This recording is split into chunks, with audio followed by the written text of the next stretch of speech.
17 years ago, deep within a dense jungle, a helicopter descends onto this island.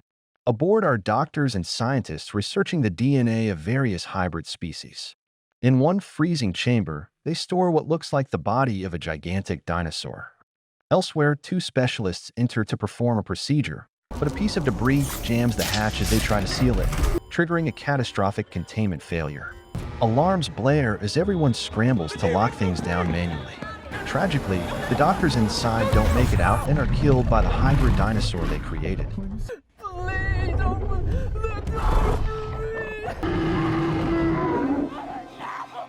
Time passes, and the old dinosaur exhibits fall into decay. In the city, news reports that a Brachiosaurus, the last of its kind in Europe, has escaped, causing a massive traffic jam. Enter Martin Krebs, a representative of Parker Genix Pharmaceutical Engineering.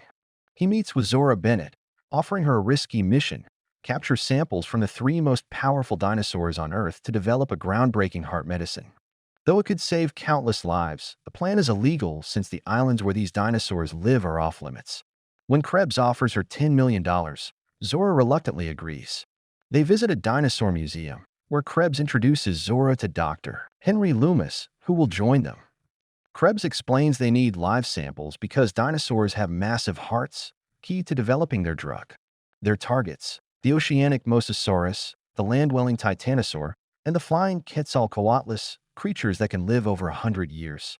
At first, Dr. Loomis refuses, worried about the legal and ethical implications. Krebs pressures him, insulting his dwindling dinosaur attraction and arguing no one cares about these creatures anymore. Faced with the mission's potential, Loomis agrees. Next, the team travels to Suriname, meeting Duncan, the boat captain.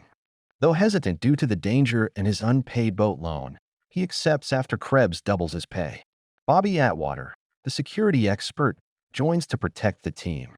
Their first sample lies 240 kilometers away. Loomis prepares special darts to collect DNA, but they must get within 10 meters of the dinosaur. Along the way, Duncan apologizes to Zora about Booker, a man who died on a previous mission, then shares his own failed marriage.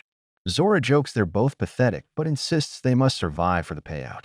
Meanwhile, a family, Ruben, his daughters Isabella and Teresa's boyfriend Javier, sails on a yacht. Tensions rise when Ruben asks Javier to take the wheel, but Javier refuses. Suddenly, strange noises alert Ruben. They're surrounded by massive sea creatures. Disbelief turns to horror as the Mosasaurus attacks. Javier narrowly escapes, grabbing the radio. Duncan receives a distress call from the family, who are 45 kilometers off course. Though Bobby wants to stick to the mission, Zora convinces them to help. They find the family terrified, but Krebs urges them to continue the mission. At that moment, the Mosasaurus appears.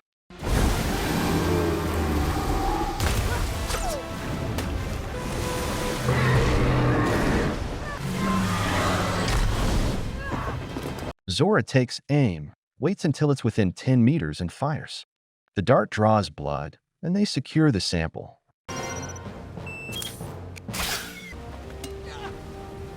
Later, Dr. Loomis reveals the drug will only be affordable for the wealthy, but Zora brushes him off.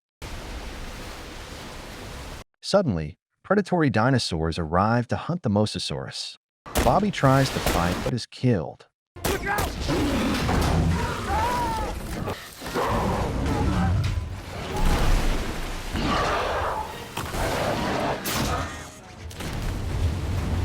The crew flees toward rocky islands, but the Mosasaurus gives chase. As they crash against rocks, everyone abandons ship except Duncan, who goes down with the boat. The survivors reach an island, but Na, a team member, is killed by a lurking dinosaur. Ruben, his daughters, and Javier regroup on a cliff. Krebs reveals there are genetically modified dinosaurs on the island, mutations created because standard dinosaurs became boring attractions. He admits the hybrids are worth millions but dangerous. Zora tells him she hired an extraction team to come if they don't check in within 24 hours. Zora and her team finally reach the valley of the giant land dinosaurs. The air vibrated with deep, distant roars, yet nothing moved in sight.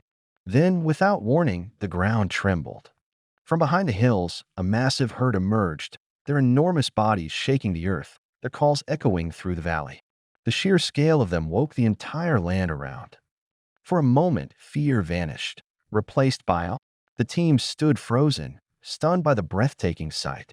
Henry, overcome with wonder, stepped forward and reached out, running his hand along the leathery hide of one of the giants. Zora seized the moment, raising her dart gun and firing a tranquilizer into the neck of another dinosaur. Duncan rushed in, carefully collecting the blood sample before handing it to Martin. Their mission here was done, and they turned toward the looming mountains where the giant flying dinosaurs had their nests. Meanwhile, on Reuben's family's side of the valley, they awoke to find Little Eye Sabala sitting close, far too close, to a small dinosaur. But the moment was shattered when Xavier's foot slipped on the rocky cliff edge. The group cried out, rushing to save him. In an instant, the whole group tumbled together over the edge. Meanwhile, Teresa, desperate for escape, finds a half-sunken boat but realizes it's unusable. She inflates a raft, waking a nearby T-Rex. She drags the raft back, but the family must paddle frantically to escape. The T-Rex flips them into the water. Isabella hides under the raft, and though the T-Rex nearly kills her, she reunites with her family. Furious, the T-Rex smashes the raft before leaving in frustration. Meanwhile, the team reaches the Quetzalcoatl's nest. They plan to collect samples from the eggs, safer than confronting adults. Dr. Loomis argues they should give the discovery to authorities for everyone's benefit, but Zora refuses. As they collect samples, a Quetzalcoatlus returns and attacks.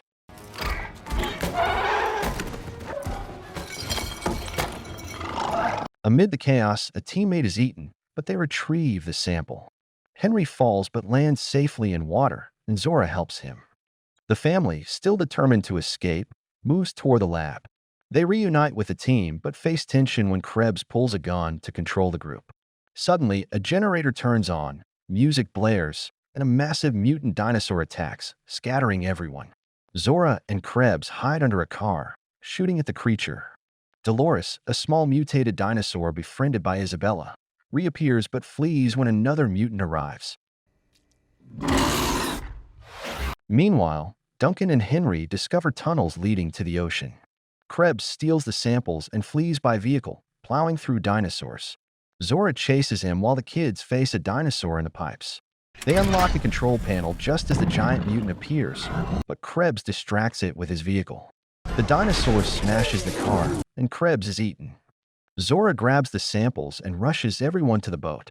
When the giant dinosaur threatens them, Duncan lights a flare, sacrificing himself to save the group.